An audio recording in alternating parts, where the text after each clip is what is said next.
It gives me immense pleasure, ladies and gentlemen, in apprising you of the momentous announcement of the partnership that we have between Samriddh Healthcare Blended Financing Facility, IP Global, as well as Nat Health.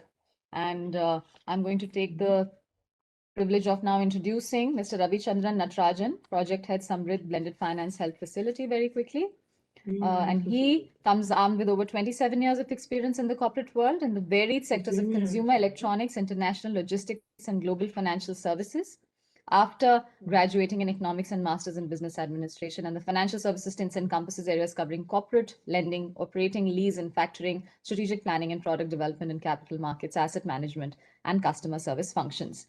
We also have for this very momentous announcement Mr. Ashwajit Singh, and I'm going to take the privilege of introducing him. He's the founder and managing director of IP Global Group, the largest social sector consultancy firm in South Asia. He has over 30 years of experience in development consultancy and advisory services. And ladies and gentlemen, IP Global Group is headquartered in New Delhi, India, with 7 international offices in Bangladesh, Ethiopia, Kenya, Myanmar, Nepal, Philippines, and United Kingdom, with branch and project offices across 13 states in India. So I'm going to now hand over the proceedings back to Dr. Mahajan to lead this announcement of the partnership. Sir, please. Thank you very much, Aishwarya, for that introduction. And really, it's a pleasure for me. As part of Nat Health, we've done a lot of collaborations, and we at Nat Health believe that no one can boil the ocean on their own. It has to be done in parts. It has to be done with partners. It has to be done in collaboration.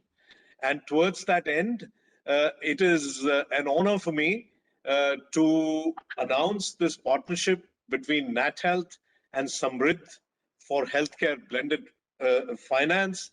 Samriddh, as we know, is run by IP Global, and India has persistently attempted to provide equitable access to affordable and quality healthcare services. The pandemic has reinforced the need for greater and more effective investments in health systems and services. Through Nat Health's partnership with Samriddh Healthcare Blended Finance Facility, we envision to catalyze partnerships and innovations towards strengthening India's healthcare system. Samriddh is supported by USAID and works closely with NHA and IIT Delhi. It is managed, as you know, by IP Global. We are also looking forward to the learnings that will emerge from this pioneering project, as it is India's first large-scale attempt to enhance access to affordable capital for healthcare enterprises through a blended finance facility. It's my pleasure now to request Mr. Ashwajit Singh to take the floor, and also Ravi, after that, to take us through what is Samriddh and how it's going to change the healthcare scenario and financing for healthcare in India. Ashwajit, please. Thank you, Dr. Harsh Mahajan, and good to see a very eminent list of panelists around. And as Harsh mentioned in his opening remarks, the need for financing, if we really need to look at achieving the SDGs and providing universal healthcare. And I would only sort of add there that perhaps financing on its own is not only required for infrastructure, but also for innovation, as we very sort of rightly seen over the last year that just having infrastructure is not adequate, but one needs to really be thinking ahead, thinking about innovation and thinking about not only what is required today, but what is going to be required in times to come. Coming back to the need for financing, again, it's very clear that the government itself cannot provide, adequate finance, and there is always going to be a need for private sector finance. So based around that, I'm not going to be talking in detail. It's going to be Ravi who's going to be talking about that. But based around that, just to sort of give you a little bit of a background, because I find Sangeeta from USAID here as well. It was exactly a year ago, a little more than a year, in fact, just when this pandemic was breaking out, and this was before lockdown happened. I remember that USAID actually came up with this concept, this initiative, to try and look at creating a blended finance facility, which is called Samriddh, which eventually got a name Samrit, to look at supporting innovative financing in the healthcare systems, looking at communicable and other diseases as well.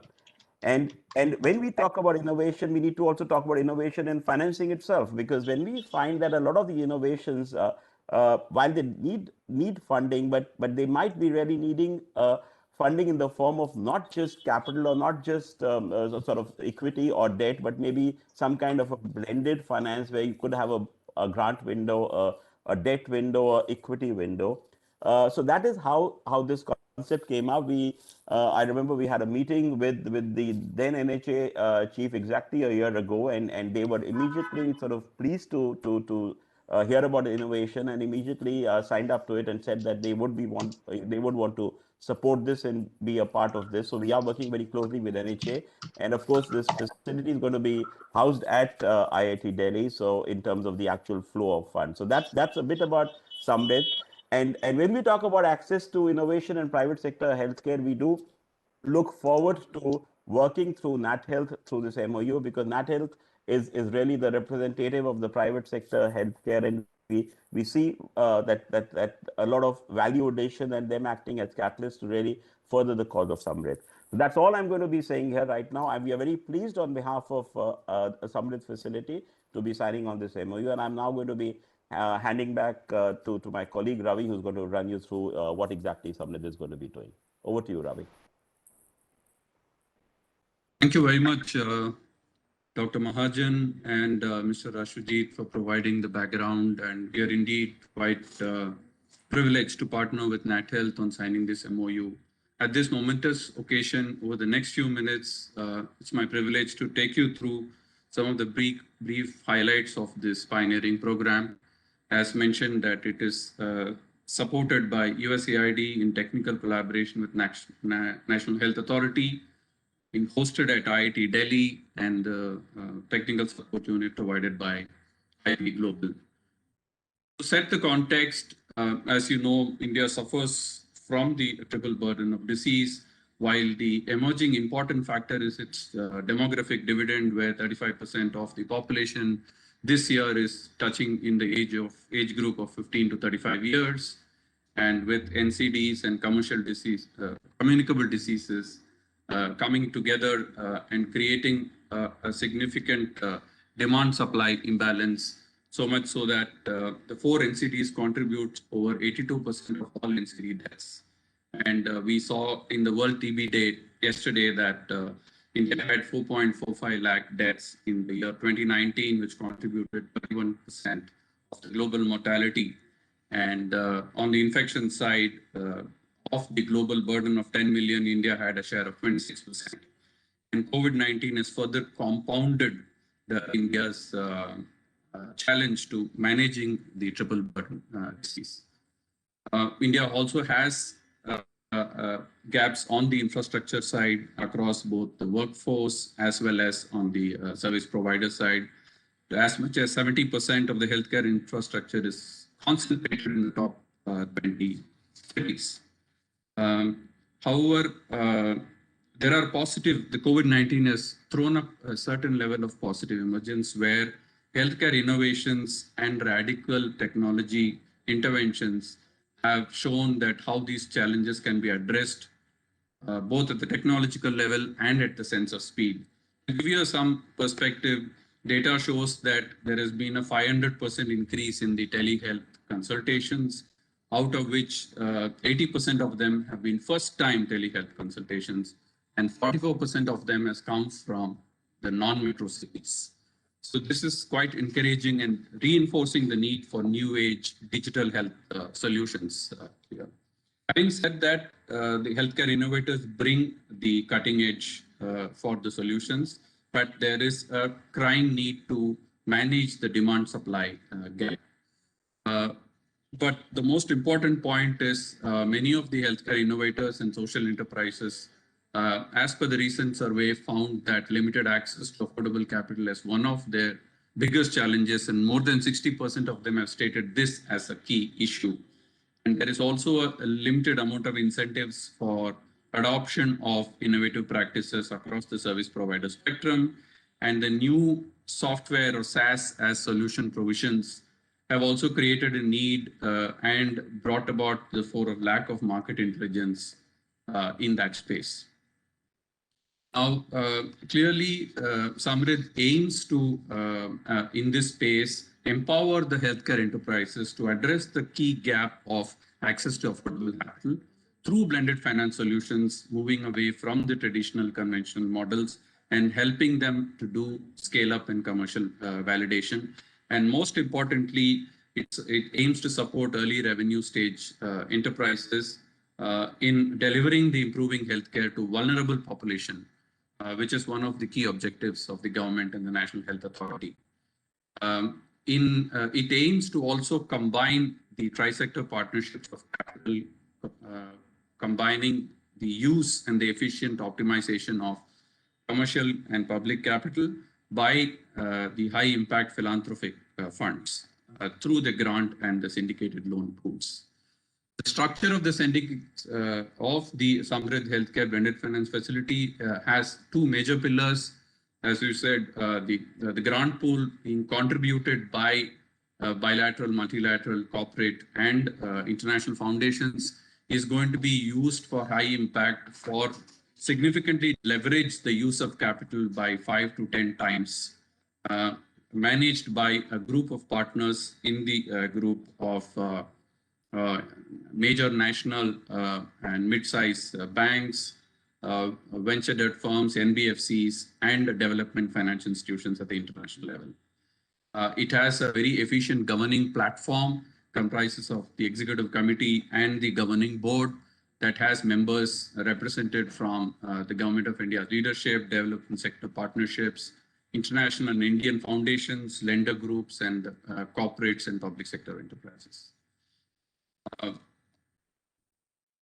Some of the key outcomes, expected outcomes, to give you a preview, we aim to garner and generate a grant pool of over $50 million, which is by far one of the largest initiatives, as it was mentioned earlier, and leverage to the extent of 5 to 10 times, which means it's going to unlock commercial capital for enabling healthcare enterprises to the tune of 250 million plus. And the aim is to support at least 35 to 40 healthcare enterprises towards accessing affordable growth capital to enable them to market access and scale up for these solutions, mainstreaming them into the society. And more importantly, and not to forget, all these solutions is aimed to improve the healthcare services to the vulnerable population.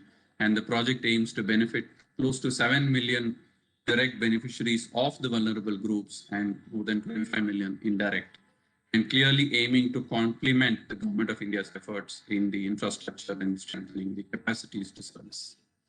The NatHealth partnership most clearly aims to unlock some of the key strengths of both the entities, and in identifying some of the commercially viable, investable healthcare innovations for first of its kind, aiming to do a certification program for validating these innovations commercially. You must have heard of clinical and technical validations, but the next complementary fit is to validate them commercially so that it fast tracks their lab to market journey, and also use NatHealth's platform for industry convenings and the platform to mobilize the funds to the grant pool and take the pool of experts that can provide mentorship and guidance on the market access and market entry for these innovators identified by Samrid facility to support. Finally, I would like to again thank all the stakeholders for culminating into the signing of this MOU, and look forward to the support of all of you into achieving the mentioned objectives of this program. Thank you very much. Thank you very much, Mr. Natarajan. I think we're running behind time, but Dr. Mahajan, any closing thoughts? Thank you so very much. I think this is a partnership which will go a long way, and probably at the next conference a year from now, we'll be able to present to our participants what has actually been achieved. So thanks very much, and over to you. Thank you very much, sir. And thank you to Mr. Rashvijit Singh as well. And thank you, Mr. Natarajan, once again.